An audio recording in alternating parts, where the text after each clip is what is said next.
ಆತ್ಮೀಯ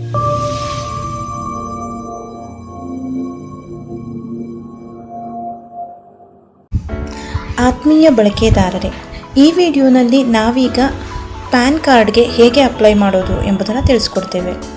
ಮೊದಲಿಗೆ PAN card ಎಲ್ಲ ಟ್ಯಾಕ್ಸ್ ಪೇಯರ್ಸ್ಗೆ ಇನ್ಕಮ್ ಟ್ಯಾಕ್ಸ್ ಡಿಪಾರ್ಟ್ಮೆಂಟಿಂದ ಕೊಡುವ ಒಂದು ಪರ್ಮನೆಂಟ್ ಐಡೆಂಟಿಟಿ ಕಾರ್ಡ್ ಆಗಿದೆ. ಇದು 10 ನಂಬರ್ಸ್ನ ಒಂದು ಆಲ್ಫಾ ನ್ಯೂಮರಿಕ್ ಕೋಡ್ ಆಗಿದೆ. ಪೀಪಲ್ ಆ್ಯಂಡ್ ಡಿಪಾರ್ಟ್ಮೆಂಟ್ಗೆ ಸೇರಿದ ಎಲ್ಲ ಟ್ಯಾಕ್ಸ್ ಡೀಟೇಲ್ಸ್ನ ಕಲೆಕ್ಟ್ ಮಾಡುತ್ತೆ. ಪ್ಯಾನ್ ಕಾರ್ಡ್ ನಮಗೆ ಮನಿ ಟ್ರಾನ್ಸಾಕ್ಷನ್ಸ್ಗೆ ಬೇಕಾದ ಅತ್ಯಂತ ಇಂಪಾರ್ಟೆಂಟ್ ಡಾಕ್ಯುಮೆಂಟ್ ಕಾರ್ಡ್ ಆಗಿದೆ. ಪ್ಯಾನ್ ಕಾರ್ಡ್ಗೆ ಅಪ್ಲೈ ಮಾಡಬೇಕಾದ್ರೆ ನಿಮ್ಮ ಹತ್ರ ಆಧಾರ್ ಕಾರ್ಡ್ ಇದ್ರೆ ಸಾಕು. ಈಗ ಆಧಾರ್ ಕಾರ್ಡ್ ಡೀಟೇಲ್ಸ್ನ ಯೂಸ್ ಮಾಡಿಕೊಂಡು ಪ್ಯಾನ್ ಕಾರ್ಡ್ಗೆ ಹೇಗೆ ಅಪ್ಲೈ ಮಾಡೋದು ಅಂತ ನೋಡೋಣ.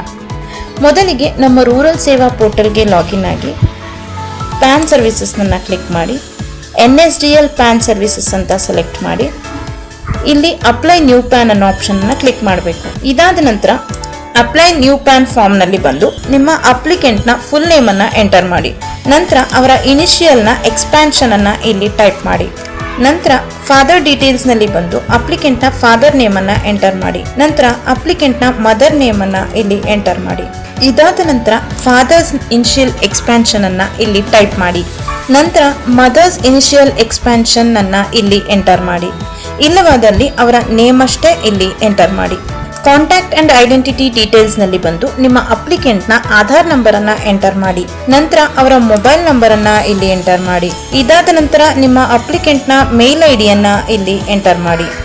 ಇದಾದ ನಂತರ ನಿಮ್ಮ ಸ್ಟೇಟ್ ಅನ್ನ ಇಲ್ಲಿ ಸೆಲೆಕ್ಟ್ ಮಾಡಿ. ಡಾಕ್ಯುಮೆಂಟ್ ಅಪ್ಲೋಡ್ಸ್ ನಲ್ಲಿ ಬಂದು ನಿಮ್ಮ ಅಪ್ಲಿಕೆಂಟ್ ನ ಆಧಾರ್ನ PDF ಫೈಲ್ ಅನ್ನ ಇಲ್ಲಿ ಅಪ್ಲೋಡ್ ಮಾಡಿ. ನಂತರ ಅವರ ಡೇಟ್ ಆಫ್ ಬರ್ತ್ ಪ್ರೂಫ್ ಅನ್ನ ಅಪ್ಲೋಡ್ ಮಾಡಿ.